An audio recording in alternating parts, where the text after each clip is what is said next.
Job സീക്കേഴ്സിന് വേണ്ടിയിട്ടുള്ള ചില informative videos, ചില ടിപ്സ്, ചില ഗൈഡൻസസ് ഇതെല്ലാം എൻ്റെ യൂട്യൂബ് ചാനലിൽ ചില വീഡിയോസ് വഴി നിങ്ങളിലേക്ക് എത്തിക്കാനുള്ള ഒരു പ്ലാൻ ഉണ്ട്. സോ വീഡിയോസ് ഇഷ്ടപ്പെടുവാണെങ്കിൽ ഒന്ന് ചാനൽ സബ്സ്ക്രൈബ് ചെയ്യുക, ലൈക്ക് ചെയ്യുക. എന്തെങ്കിലും സജഷൻസോ എന്തെങ്കിലുമൊക്കെ ക്വസ്റ്റ്യൻസ് ഉണ്ടെങ്കിൽ കമൻസിലിടുക. അപ്പോൾ ഞാൻ എൻ്റെ ഇൻസ്റ്റഗ്രാമിൽ എൻ്റെ റീൽസിൽ പറഞ്ഞൊരു കാര്യം, പലപ്പോഴും ജോബ് സീക്കേഴ്സ് സ്ട്രഗിൾ ചെയ്യുന്നൊരു ഏരിയയാണ്. ജോബുകൾക്ക് അപ്ലൈ ചെയ്യും, പല കമ്പനികളിലും അപ്ലൈ ചെയ്യും, പക്ഷേ ഒരു റെസ്പോൺസ് കിട്ടാറില്ല, അല്ലേ? അത് ചിലപ്പോൾ മൾട്ടിപ്പിൾ റീസൺസ് കാരണമായിരിക്കും റെസ്പോൺസ് കിട്ടാത്തത്.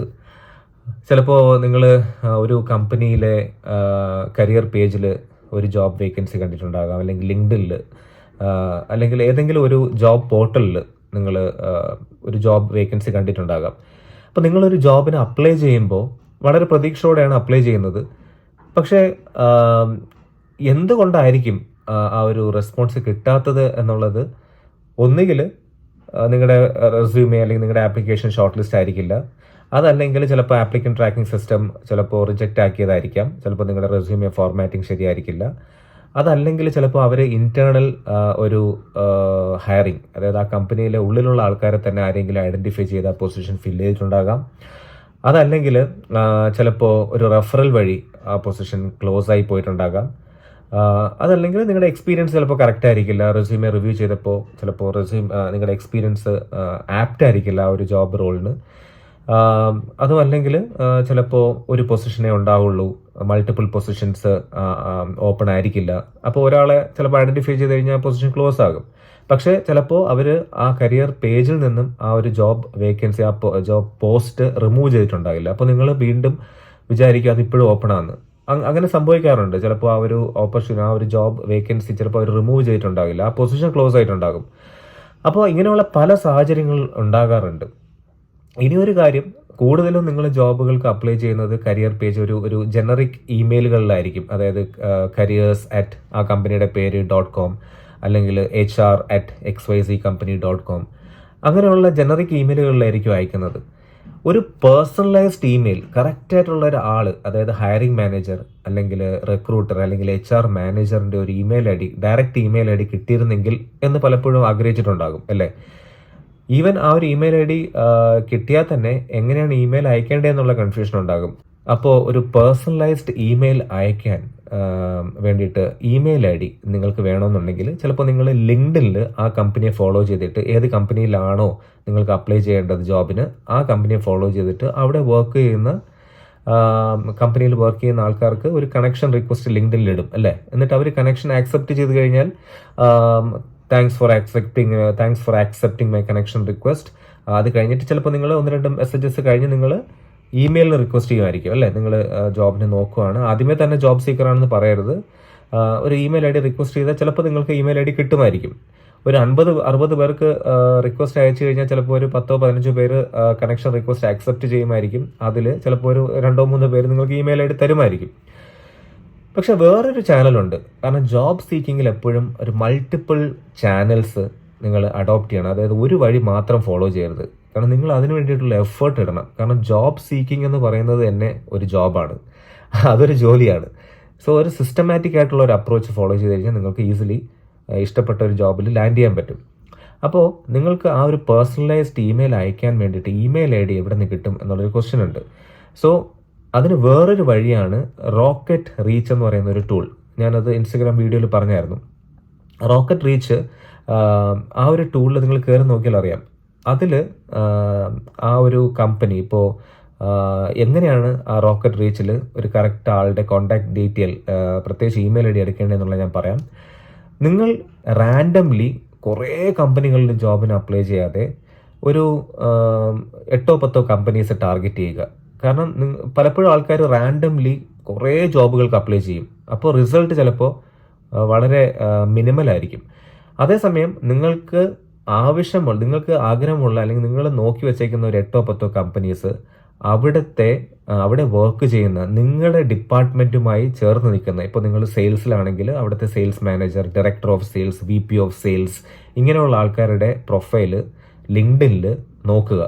എന്നിട്ട് ആ കമ്പനിയെ ഫോളോ ചെയ്തിട്ട് ഈ പറഞ്ഞ ആൾക്കാർക്ക് കണക്ഷൻ റിക്വസ്റ്റ് അയക്കുക ലിങ്ക്ഡിനിൽ.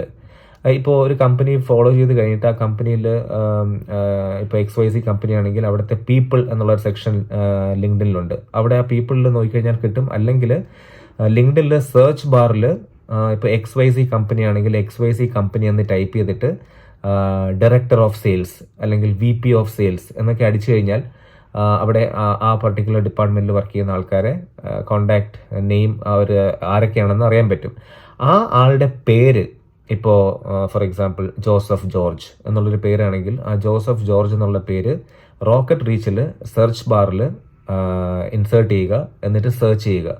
അപ്പോൾ ജോസഫ് ജോർജ് എന്നുള്ള കുറേ പ്രൊഫൈലുകൾ കാണിക്കും. അതിൽ ഈ കമ്പനി പർട്ടിക്കുലർ കമ്പനിയിലെ ജോസഫ് ജോർജിന് ആ ഒരു പ്രൊഫൈലിൽ ക്ലിക്ക് ചെയ്ത് കഴിഞ്ഞാൽ ആളുടെ ഇമെയിൽ ID കിട്ടും. ഓക്കെ, ആ ഇമെയിൽ ID മോസ്റ്റ്ലി റോക്കറ്റ് റീച്ചിലുള്ള email IDs work email IDs ആയിരിക്കും. പേഴ്സണൽ ഇമെയിൽ IDs റെയർ ആണ്, ചിലപ്പോൾ കാണും. പക്ഷേ വർക്ക് ഇമെയിൽ ID കിട്ടിയാൽ അതെടുത്തിട്ട് അങ്ങോട്ടേക്ക് ഒരു ഇമെയിൽ അയക്കുക. സോ കോൺടാക്ട് നമ്പർ ചിലപ്പോൾ റോക്കറ്റ് റീച്ചിൽ ഫ്രീ ആയിട്ടുള്ളൊരു യൂസേജ് ആണെങ്കിൽ കിട്ടില്ല. കാരണം റോക്കറ്റ് റീച്ചിൽ എനിക്ക് തോന്നുന്നു മന്ത്ലി ഒരു 5 or 6 എനിക്ക് തോന്നുന്നു 5 ഇമെയിൽ IDs കോൺടാക്ട് ഡീറ്റെയിൽസ് എടുക്കാൻ പറ്റുള്ളൂ ഫ്രീ ആണെങ്കിൽ. അതല്ലെങ്കിൽ എനിക്ക് തോന്നുന്നു ഒരു $50 എങ്ങാണ്ടാണ്, അറൌണ്ട് 4,000 or 4,500 rupees എങ്ങാണ്ടാണ് മന്ത്ലി ഒരു പേ ചെയ്തിട്ട് ആ ഒരു റോക്കറ്റ് റീച്ചിൻ്റെ സെർച്ചിങ് യൂസ് ചെയ്യാൻ പറ്റുന്നത്. സോ ഞാൻ പറയുന്നത് ഇപ്പോൾ ഒരു ഫ്രീ ആയിട്ട് യൂസ് ചെയ്യുകയാണെങ്കിൽ 5 കോൺടാക്ട് ഡീറ്റെയിൽസ് എടുക്കാൻ പറ്റും. അത് മതി ആക്ച്വലി. നിങ്ങൾ സിസ്റ്റമാറ്റിക് ആയിട്ട് ഒരു 5 or 10 കമ്പനീസിലാണ് കാര്യമായിട്ടും കയറാൻ ശ്രമിക്കുന്നതെങ്കിൽ അവിടെയുള്ള മെയിനായിട്ടുള്ള ആൾക്കാരുടെ ഒരു 5 ഇമെയിൽ ID എടുത്തു കഴിഞ്ഞാൽ, അല്ലെങ്കിൽ പല കമ്പനികളിലെ 5 ഇമെയിൽ IDs എടുത്തു കഴിഞ്ഞാൽ നിങ്ങൾക്ക് അവിടെ ഡയറക്റ്റ് റീച്ച് ഔട്ട് ചെയ്യാം. അത് ചിലപ്പോൾ ഡിസിഷൻ മേക്കർ ആയിരിക്കും. ചിലപ്പോൾ അത് വളരെയധികം പ്രാക്ടിക്കലി പോസിബിൾ ആകാനുള്ള ചാൻസ് ഉണ്ട്. അങ്ങനെ ഒരു കോൺടാക്ട് ഇമെയിൽ ID കിട്ടിക്കഴിഞ്ഞാൽ അവർക്ക് എന്ത് ഇമെയിൽ അയക്കണം എന്നുള്ളത് ഞാൻ ഡിസ്ക്രിപ്ഷനിൽ കൊടുക്കാം. ഡിസ്ക്രിപ്ഷനിൽ നിങ്ങൾക്ക് വായിച്ചു കഴിഞ്ഞാൽ ഐഡിയ കിട്ടും. അതിപ്പോൾ നിങ്ങളൊരു കരിയർ പേജിലോ അല്ലെങ്കിൽ ലിങ്ക്ഡിനിലോ എവിടെയെങ്കിലും ഒരു ജോബ് വേക്കൻസി കണ്ട് അപ്ലൈ ചെയ്ത് കഴിഞ്ഞിട്ട് ഒരു ഫോളോ അപ്പ് പോലെ ഈ പറഞ്ഞ ആൾക്കാർക്ക്, ഡിസിഷൻ മേക്കേഴ്സിന് അല്ലെങ്കിൽ ഹയറിംഗ് മാനേജേഴ്സിന്, റിക്രൂട്ടേഴ്സിന് നിങ്ങൾക്കൊരു ഇമെയിൽ അയക്കാം. ഒരു ഫോളോ അപ്പ് ഇമെയിൽ ആയിട്ട് ഇങ്ങനെ അപ്ലൈ ചെയ്തിട്ടുണ്ട്, എന്താണ് സ്റ്റേജ് റെസ്പോൺസ് കിട്ടിയില്ല, പക്ഷേ ഐ എം റിയലി ഇൻട്രസ്റ്റഡ്, അല്ലെങ്കിൽ നിങ്ങളുടെ വാല്യൂ അവിടെ അറിയിക്കുക ഇമെയിലിൽ.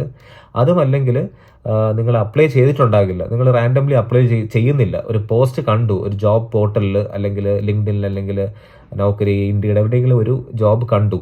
പക്ഷെ നിങ്ങൾ അതേത് കമ്പനിയാണ് അവിടുത്തെ ആ പർട്ടിക്കുലർ ഡിപ്പാർട്ട്മെന്റിലെ ഹയറിംഗ് മാനേജറിനെ ഐഡന്റിഫൈ ചെയ്തിട്ട് റോക്കറ്റ് റീച്ചിൽ ആ പേര് അടിച്ചു കഴിഞ്ഞാൽ നിങ്ങൾക്ക് ഇമെയിൽ ID കിട്ടും. ആ ഇമെയിൽ IDയിലേക്ക് നിങ്ങൾ ഡയറക്റ്റ് വേണമെങ്കിൽ അപ്ലൈ ചെയ്യാം.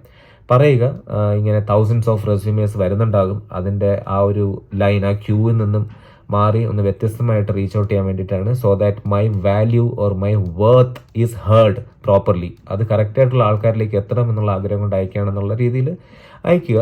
അതിനുള്ള ഫോർമാറ്റ് സാമ്പിൾ ഇമെയിൽ ടെംപ്ലേറ്റ് ഞാൻ ക്യാപ്ഷനിൽ കൊടുക്കാം. സോ റോക്കറ്റ് റീച്ച് പോലെ ഒത്തിരി ടൂളുകളുണ്ട്. പക്ഷേ റോക്കറ്റ് റീച്ച് ഇന്ത്യയിൽ മാത്രമല്ല വേറെ കൺട്രീസിൽ വർക്കിംഗ് ആണ്. കാരണം ഒത്തിരി മലയാളീസ് ഇന്ത്യക്ക് പുറത്തുണ്ടല്ലോ. സോ അവർക്കും ചിലപ്പോൾ ഹെൽപ്ഫുൾ ആയിരിക്കും. പക്ഷേ ഈ ഒരു റോക്കറ്റ് റീച്ചിൽ കിട്ടുന്ന ഇമെയിൽ IDs വളരെ ജെന്യുവനായിട്ട് യൂസ് ചെയ്യുക. വെറുതെ എന്താ പറയുക, സ്പാം ഇമെയിൽസ് പോലെ അല്ലെങ്കിൽ ചുമ്മാ റാൻഡം ഇമെയിൽ അയക്കാനായിട്ട് യൂസ് ചെയ്യാതെ വളരെ സിസ്റ്റമാറ്റിക് ആയിട്ട് പ്രൊഫഷണലി യൂസ് ചെയ്യുക. കാരണം കൂടുതലും വർക്ക് ഇമെയിൽസ് ആണ്. സോ അത് നിങ്ങൾ വൈസായിട്ട് യൂസ് ചെയ്ത് കഴിഞ്ഞാൽ ചിലപ്പോൾ ചില ആൾക്കാർ റിപ്ലൈ ചെയ്യും, പറയാൻ പറ്റില്ല. ബിക്കോസ് നമ്മൾ ട്രൈ ചെയ്താലേ അറിയാൻ പറ്റുള്ളൂ അതിനുള്ള റിസൾട്ട് കിട്ടുന്നുണ്ടോ എന്ന്. So you just try. ആ ഇമെയിലും സബ്ജക്റ്റ് ലൈനും പ്രത്യേകം ശ്രദ്ധിക്കുക. ചിലപ്പോൾ അവർ നോക്കത്തില്ല, അവരുടെ ഇമെയിൽ ഇൻബോക്സ് ഒത്തിരി ഫുള്ളായിരിക്കും, ചിലപ്പോൾ അവർ സ്കിപ്പ് ചെയ്ത് വിടും. സോ ആ സബ്ജക്റ്റ് ലൈനും കുറച്ചും ശ്രദ്ധിക്കുക. ഈ റോക്കറ്റ് റീച്ച് എന്നുള്ളൊരു ടൂള് മെയിനായിട്ടും ഈ സെയിൽസിലുള്ള ആൾക്കാരോ അല്ലെങ്കിൽ കമ്പനീസിലെ റിക്രൂട്ടേഴ്സ് കാൻഡിഡേറ്റ്സിനെ നോക്കാനോ അങ്ങനെയൊക്കെ യൂസ് ചെയ്യുന്നത്. പക്ഷേ ജോബ് സീക്കേഴ്സിനും അത് സിസ്റ്റമാറ്റിക് ആയിട്ട് പ്രൊഫഷണലി യൂസ് ചെയ്യാം. പക്ഷേ ഒരിക്കലും I am looking for a job എന്ന് പറഞ്ഞ് ഒരു 1 line ഇമെയിൽസ് അയക്കാതെ കുറച്ച് പ്രൊഫഷണൽ ആയിട്ടൊരു ഇമെയിൽ അയക്കുക. That you are genuinely interested in that role and you are the right fit for that role എന്ന് തോന്നിയാൽ അപ്ലൈ ചെയ്യുക. ചില ജോബ് ഡിസ്ക്രിപ്ഷൻ നോക്കുമ്പോൾ നിങ്ങൾക്ക് റിലവൻ്റ് ആയിട്ടുള്ള ഒരു ജോബ് ആയിരിക്കില്ല. അങ്ങനെയാണെങ്കിൽ ഇങ്ങനത്തെ ഇമെയിൽ ഐ ഡീസ് യൂസ് ചെയ്യാതിരിക്കുന്നതാണ് നല്ലത്. കാരണം അവർക്കും അവരുടെ ഇൻബോക്സിൽ വെറുതെ ഒരു ഇമെയിൽ ലാൻഡ് ചെയ്ത് കഴിഞ്ഞാൽ അവർ ചിലപ്പോൾ വായിച്ചു കഴിഞ്ഞാൽ ചിലപ്പോൾ പ്രാക്ടിക്കലി അല്ലെങ്കിൽ പ്രൊഡക്റ്റീവ് ആയിട്ടുള്ള ഒരു റിസൾട്ട് കാണാൻ ആഗ്രഹിക്കുന്ന ആൾക്കാരുടെ ഇമെയിൽ ചിലപ്പോൾ അവർ അവോയ്ഡ് ചെയ്യും, ഇങ്ങനെയുള്ള കുറേ ഇമെയിൽസ് വന്നാൽ. സോ അത് യൂസ് ചെയ്യുമ്പോൾ കുറച്ചും കൂടി ജെന്യുവനായിട്ട് യൂസ് ചെയ്യുക. So just try it out, rocket reach. പിന്നെ ഒരു കാര്യം, ഇതിൻ്റെ പെയ്ഡ് എടുക്കണമെന്നൊന്നും ഞാൻ പറയുന്നില്ല. ഒരു 5 ഇമെയിൽസ് കിട്ടിക്കഴിഞ്ഞാൽ അത് വൈസായിട്ട് യൂസ് ചെയ്യുക, ദാറ്റ് വുഡ് ബി ഗുഡ്. പിന്നെ ഇത് കുറച്ചുകൂടെ ഓത്തൻറ്റിക് ആയിട്ടുള്ള ഒരു ടൂൾ എന്നാണ് പലയിടങ്ങളിലും കണ്ടത്, റിവ്യൂസൊക്കെ. But you can also try using it. അപ്പോൾ ജോബ് സീക്കിങ്ങിനെ ഒരു സിസ്റ്റമാറ്റിക്, ഒരു പ്രൊഫഷണൽ അപ്രോച്ചോടുകൂടി കണ്ടു കഴിഞ്ഞാൽ പല പല ചാനലുകൾ അഡോപ്റ്റ് ചെയ്യുക. ഒരു വഴി മാത്രം ചൂസ് ചെയ്ത് സ്റ്റക്കായി നിന്ന് ഡിസപ്പോയിൻറ്റഡ് ആകാതെ. So you should get into different ways. ഞാൻ കുറേ കൂടി ഇൻഫോർമേറ്റീവ് ആയിട്ടുള്ള വീഡിയോസ് നിങ്ങൾക്ക് ഹെൽപ്ഫുൾ ആയിരിക്കും എന്ന് വിശ്വസിക്കുന്ന കുറേ ഏരിയാസ് ഉണ്ട്. ഇപ്പോൾ നിങ്ങളൊരു ജോബ് സീക്കർ ആണെങ്കിൽ, കരിയർ ഡെവലപ്പ് ചെയ്യാൻ ആഗ്രഹിക്കുന്ന ആളാണെങ്കിൽ, സോ അങ്ങനെയുള്ള കുറേ വീഡിയോസ് ഞാൻ ഈ യൂട്യൂബ് ചാനൽ ഇടാനുള്ളൊരു പ്ലാൻ ഉണ്ട്. സോ നിങ്ങളുടെ സപ്പോർട്ട് വളരെയധികം ഇമ്പോർട്ടൻ്റ് ആണ്. So please do subscribe. ചാനലൊന്ന് സബ്സ്ക്രൈബ് ചെയ്തിടുക. എന്തെങ്കിലും ബെല്ലൈക്കണും കൂടെ ക്ലിക്ക് ചെയ്ത് കഴിഞ്ഞാൽ ചിലപ്പോൾ നിങ്ങൾക്ക് നോട്ടിഫിക്കേഷൻ വരും എന്തെങ്കിലും യൂസ്ഫുൾ വീഡിയോ ആണെങ്കിൽ. All the best.